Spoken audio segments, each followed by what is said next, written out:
Good morning बच्चों। आज हम लोग कक्षा 12 जीव विज्ञान अध्याय 8 मानव स्वास्थ्य तथा रोग ह्यूमन हेल्थ एंड डिजीज में भाग 3 का अध्ययन करेंगे। बच्चों, इस भाग 3 में हम मलेरिया रोग के विषय में पढ़ेंगे। तो इसके पहले बच्चों हम लोग जो है रोग जनक और रोग वाहक के विषय में देखा था। तो यह रोग जनक क्या है बच्चों? तो रोग जनक वह होता है जो रोग उत्पन्न करता है, ठीक है, जिसको हम पैथोजन कहते हैं। अर्थात रोग वाहक क्या होता है? रोग वाहक वह होता है जो रोग जनक को अर्थात जो मलेरिया रोग उत्पन्न करता है उस कारक को एक स्थान से दूसरे स्थान तक अर्थात एक व्यक्ति से दूसरे व्यक्ति तक ले जाने का कार्य करते हैं। उन्हें हम रोग वाहक कहते हैं, जिसको वेक्टर या कैरियर भी कहते हैं। तो चूंकि बच्चों मलेरिया रोग हम लोग जानते हैं कि यह पहले से ही हम लोग जानते थे कि मलेरिया रोग एक मच्छर के काटने से होता है और वह मच्छर होता है मादा एनाफिलीज मच्छर। बच्चों, यह जो मलेरिया रोग है यह मच्छर के काटने से नहीं होता, ठीक है। वास्तव में मलेरिया रोग का जो रोग जनक होता है जिसके कारण हमें यह रोग होता है वह होता है प्लाज्मोडियम। अर्थात मलेरिया रोग हमें प्लाज्मोडियम के कारण होता है, ठीक है। और मलेरिया रोग एक प्रोटोजोआ रोग है। तो प्लाज्मोडियम के कारण जो है यह रोग होता है। अब जब यह जो आपका मादा एनाफिलीज मच्छर है, ठीक है, जो इस मलेरिया रोग का रोग वाहक है, यदि यह मच्छर प्लाज्मोडियम से संक्रमित हो गया है तब यह मच्छर यदि किसी व्यक्ति को काटता है तो वह जो है मलेरिया रोग से ग्रसित हो जाएगा। यदि यह जो है मादा एनाफिलीज मच्छर इस प्लाज्मोडियम से संक्रमित नहीं है अर्थात इसके लार में प्लाज्मोडियम नहीं है तो यह मच्छर यदि किसी व्यक्ति को काटता है तो इसके काटने से हमें मलेरिया रोग नहीं होगा। मलेरिया रोग हमें तभी होगा जब यह प्लाज्मोडियम से संक्रमित होगा, ठीक है बच्चों। तो हमें मलेरिया रोग प्लाज्मोडियम के कारण होता है, अर्थात मलेरिया रोग का रोग जनक होता है प्लाज्मोडियम और रोग वाहक होता है मादा एनाफिलीज मच्छर। और ये जो मलेरिया रोग है बच्चों यह कई जातियां होती हैं। एक होता है आपका प्लाज्मोडियम वाइवेक्स, दूसरा होता है प्लाज्मोडियम ओवेल, तीसरा होता है प्लाज्मोडियम मलेरियाई और चौथा होता है प्लाज्मोडियम फेरिपेलम। यह 4 इसकी जातियां होती हैं और सबसे खतरनाक जो जाति होती है वह आपका अंतिम वाला होता है प्लाज्मोडियम फेरिपेलस। यह जो जाति है बच्चों मच्छर का सबसे घातक है। यह जहां पर होते हैं, ठीक है, उस क्षेत्र में जो सैनिक होते हैं वह अपने दुश्मनों से कम इस मच्छर से ज्यादा डरते हैं, ठीक है। जो आपका प्लाज्मोडियम फेरिपेलम है, ठीक है, इससे ये ज्यादा डरते हैं क्योंकि इसके काटने से जिंदा रहने की कोई भी, ठीक है, चांस नहीं बचता है। तो उस क्षेत्र में जो सैनिक होते हैं वह पूरी तरह से अपने को कवर किए रहते हैं नेट से, जिससे वह जो है उस मच्छर से बचा जा सके। तो चलिए बच्चों हम लोग देखते हैं कि यह मलेरिया रोग किस तरह से जो है व्यक्ति को संक्रमित करता है, इसकी प्रक्रिया क्या है, ठीक है, उसके विषय में हम लोग अध्ययन करते हैं।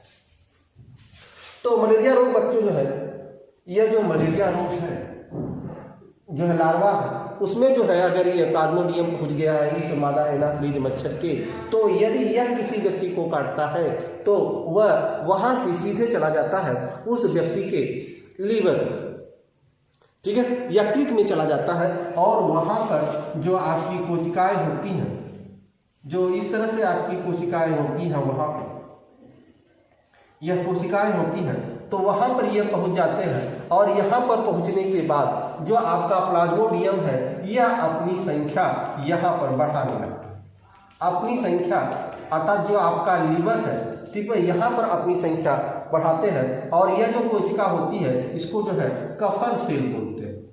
इसको हम लोग बोलते हैं कफर सेल या कुफर सेल। क्या होता है बच्चों, ध्यान दीजिए, जब मच्छर जो है किसी व्यक्ति को काटता है तो वह सीधे उसके यकृत या लीवर में पहुंच जाता है। वहां पर एक कुफर सेल होता है और इस कुफर सेल में यह जो है अपनी संख्या बढ़ाता है। इतनी अधिक संख्या ये बढ़ा लेते हैं कि इस कुफर सेल को फ्रैक्चर कर देते हैं, इनको तोड़ देते हैं। जब यह फ्रैक्चर हो जाता है अर्थात यह टूट जाता है तो यहाँ से जो प्लाज्मोडियम के बीजाणु है वह यहाँ से निकल जाता है। प्लाज्मोडियम के बीजाणु यहाँ से निकलकर जो हमारा आरबीसी है, जो हमारा आरबीसी है, इस आरबीसी में पहुंचने लगते हैं। ध्यान दीजिएगा बच्चों, यह कुफर सेल को फ्रैक्चर करने के बाद, ठीक है, यह आरबीसी पर आक्रमण करते हैं। बच्चों जब यह आरबीसी पर आक्रमण करते हैं तो आरबीसी पर आक्रमण करते समय यह एक जो है जहरीला पदार्थ जो है निकालता है, जिसको हम लोग बोलते हैं हीमोज्वाइन। हीमोज्वाइन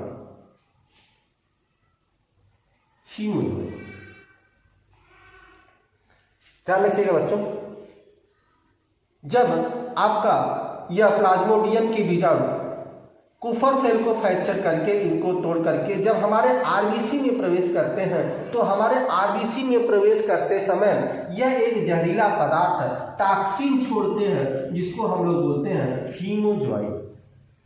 ठीक है, और इसी के कारण आपको पता है कि मलेरिया रोग में कपकपी आने लगती है।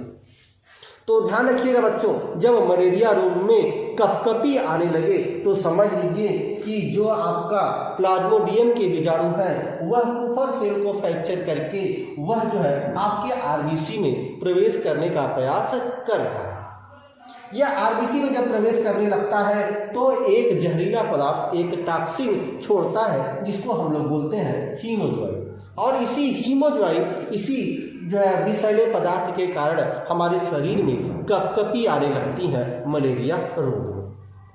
ठीक है बच्चों, और फिर उसके बाद यह अंदर जो है हमारे आरबीसी में पहुंच जाते हैं और आरबीसी में भी पहुंचकर अपनी संख्या बढ़ाने लगते हैं और अपनी संख्या बढ़ाकर इस आरबीसी को भी फ्रैक्चर कर देते हैं, तोड़ देते हैं, फाड़ देते हैं, अर्थात यहाँ से भी यह निकल जाते हैं और निकलकर फिर दूसरे आरबीसी में हमारे प्रवेश करते हैं। ठीक है, फिर वो दूसरे आरबीसी में प्रवेश करते हैं, फिर यहाँ भी अपनी संख्या बढ़ाते हैं और इसको भी नष्ट करके फिर हमारे तीसरे आरबीसी में प्रवेश करते हैं। इस तरह से सभी आरबीसी को हमारा जो लाल रक्त कणिकाएं है उसको यह नष्ट करते चले जाते हैं। इसीलिए देखिए मलेरिया रोग में हमारी जो आरबीसी है वह बहुत कम हो जाता है, हीमोग्लोबिन की मात्रा बहुत कम हो जाता है, जिसके कारण जो है हमें बहुत अधिक कमजोरी आ जाती है। जो आपका आरबीसी है, जो हीमोग्लोबिन है, जो रुधिर है, वही मेरा जो है क्या होता है परिसंचरण तंत्र का कार्य करता है। ठीक है, वही हमारे ऑक्सीजन, ठीक है, हमारे जो पोषक पदार्थ है जो है हमारे शरीर के एक अंग से दूसरे स्थान तक ले जाते हैं। और जब यही आरबीसी ही नष्ट हो जाता है तो हमारा जो है परिसंचरण तंत्र अवरुद्ध हो जाता है, अर्थात हमें शरीर में हमें प्रोटीन और ऑक्सीजन सही मात्रा में नहीं मिल पाता और जिसके कारण हमें कमजोरी हो जाती है। तो इस तरह से मलेरिया रोग में हमें जो है बुखार, कपकपी और कमजोरी जो है लगने लगता है। तो यह रहा आपका मलेरिया रोग। अब हम पढ़ते हैं मलेरिया रोग का बचाव क्या है, मलेरिया रोग को कैसे बचा जाए, इसका बचाव क्या है। आपको पता है बच्चों, यह मलेरिया रोग जो है मच्छर के काटने से होता है। ठीक है, और आपको पता है कि मच्छर के काटने से होता है और किस मच्छर के काटने से होता है, मादा एनाफिलीज मच्छर के काटने से यह रोग होता है। तो आपके आसपास, ठीक है, जो मान लीजिए कोई तालाब, नाला, ठीक है, या नदी या इस तरह से जो है गड्ढा, जहाँ गंदा पानी जमा है तो पहले उस गड्ढे पानी में, उस गंदे पानी में, ठीक है, क्या होता है आपका जो है मादा एनाफिलीज मच्छर जो होते हैं, जो अंडे उसमें देते हैं। तो हमें पहला काम यही करना है कि हमें उस अंडे को नष्ट करना है। तो ऐसे स्थानों पर जहाँ पर पानी इकट्ठा है, गड्ढा या तालाब है, तो वहाँ पर हम मट्टी का तेल डाल देते हैं, जिससे जो है जो आपका मादा एनाफिलीज मच्छर है, ठीक है, उसके जीवाणु नष्ट हो जाते हैं। ठीक है। दूसरा, ऐसे जो है हम जो है मछली छोड़ देते हैं जो इनके लार्वा को खा जाता है, ठीक है। तो वह जिसे मछली है गैम्बुला, यह एक मछली है, ठीक है। गैम्बुला एक मछली है, ठीक है। और इस मछली को यदि हम उस गड्ढे या तालाब में यदि हम छोड़ दें तो यह मछली क्या करता है, मादा एनाफिलीज मच्छर का जो लार्वा है उसको ये खा जाता है। या बत्तख को छोड़ देना चाहिए, ठीक है।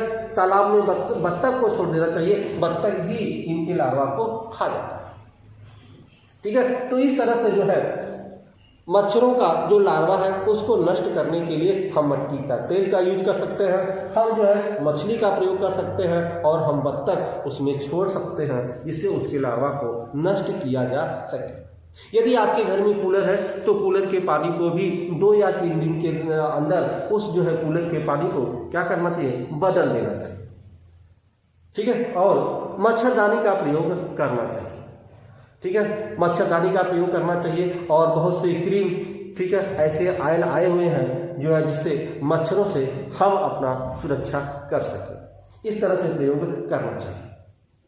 और बच्चों एक होता है DDT, एक शब्द आता है बच्चों DDT।